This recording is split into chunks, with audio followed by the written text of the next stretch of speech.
What an intriguing group of individuals you are, to a psychologist. I've had the opportunity over the last couple of days of listening in on some of your conversations and watching you interact with each other. And I think it's fair to say already that there are 47 people in this audience at this moment displaying psychological symptoms I would like to discuss today. And I thought you might like to know who you are. But instead of pointing at you, which would be gratuitous and intrusive, I thought I would tell you a few facts and stories in which you may catch a glimpse of yourself. I'm in the field of research known as personality psychology, which is part of a larger personality science which spans the full spectrum from neurons to narratives. And what we try to do, in our own way, is to make sense of how each of us, each of you, is in certain respects like all other people, like some other people, and like no other person. Now, already you may be saying of yourself, I'm not intriguing. I am the 46th most boring person in the Western Hemisphere. Or you may say of yourself, I am intriguing, even if I am regarded by most people as a great thundering twit.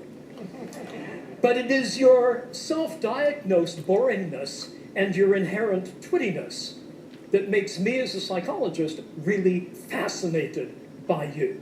So let me explain why this is so. One of the most influential approaches in personality science is known as trait psychology, and it aligns you along 5 dimensions, which are normally distributed, that describe universally held aspects of difference between people. They spell out the acronym OCEAN. So O stands for open to experience versus those who are more closed. C stands for conscientiousness, in contrast to those with a more lackadaisical approach to life. E, extroversion, in contrast to more introverted people. A, agreeable individuals, in contrast to those decidedly not agreeable. And N, neurotic individuals, in contrast to those who are more stable. All of these dimensions have implications for our well-being, for how our life goes. And so we know that, for example, openness and conscientiousness are very good predictors of life success, but the open people achieve that success through being audacious and occasionally odd. The conscientious people achieve it through sticking to deadlines, to persevering, as well as having some passion. Extroversion and agreeableness are both conducive to working well with people. Extroverts, for example, I find intriguing. With my classes, I sometimes give them a basic fact that might be revealing with respect to their personality. I tell them that it is virtually impossible for adults to lick the outside of their own elbow.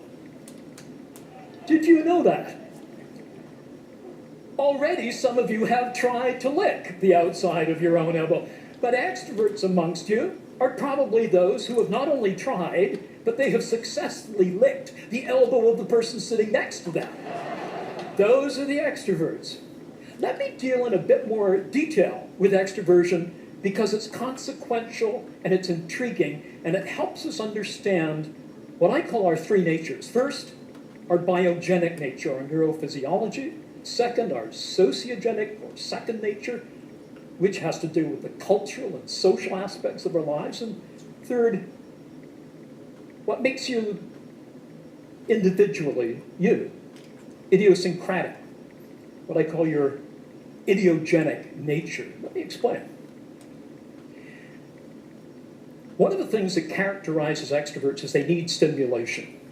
And that stimulation can be achieved by finding things that are exciting. Loud noises, parties, In social events here at TED, you see the extroverts forming a magnetic core, and they all gather together, and I've seen you.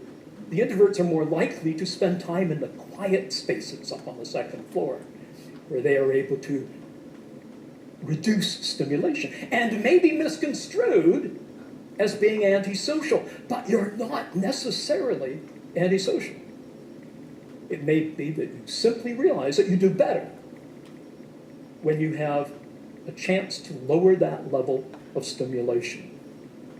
Sometimes it's an internal stimulant from your body. Caffeine, for example, works much better with extroverts than it does introverts. When extroverts come into the office at 9 o'clock in the morning and say, I really need a cup of coffee, they're not kidding. They really do. Introverts do not do as well, particularly if the tasks they're engaged in, and they've had some coffee, if those tasks are speeded and if they're quantitative, introverts may give the appearance of not being particularly quantitative, but it's a misconstrual. So here are the consequences that are really quite intriguing. We're not always what we seem to be, and that takes me to my next point.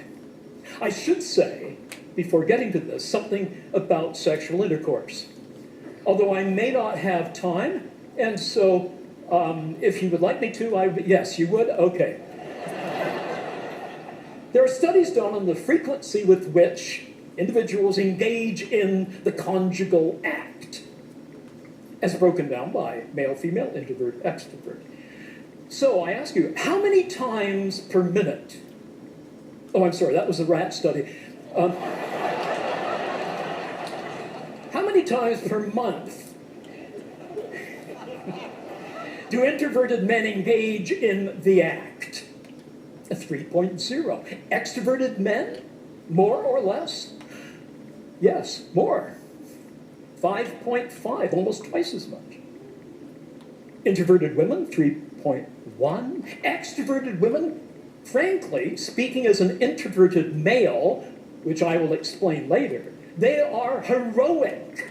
7.5, they not only handle all the male extroverts, they pick up a few introverts as well.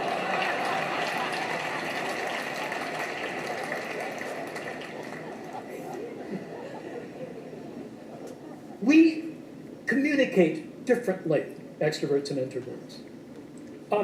Extroverts, when they interact, want to have lots of social encounter punctuated by closeness. They like to stand close for comfortable communication. They like to have a lot of eye contact or mutual gaze. We found in some research that they use more diminutive terms when they meet somebody.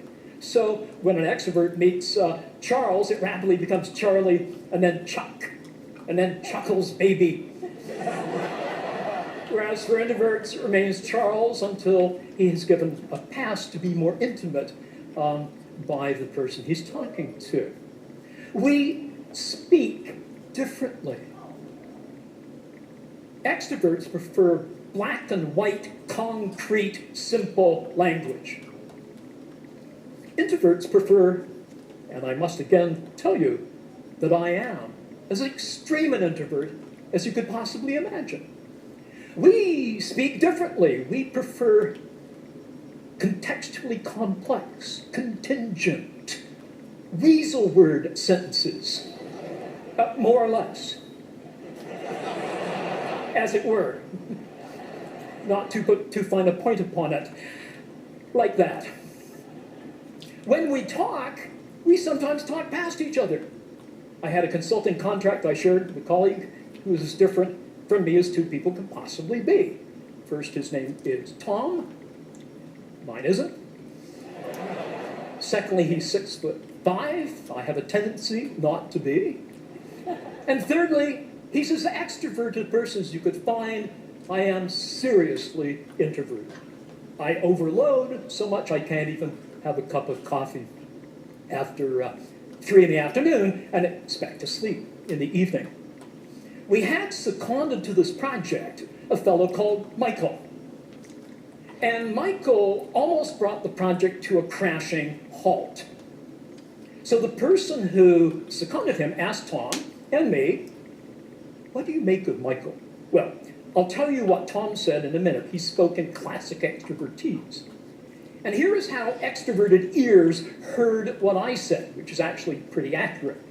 I said, well, Michael does have a tendency at times of behaving in a way that some of us might see as perhaps more assertive than is normally called for. Tom rolled his eyes and he said, Brian, that's what I said. He's an asshole.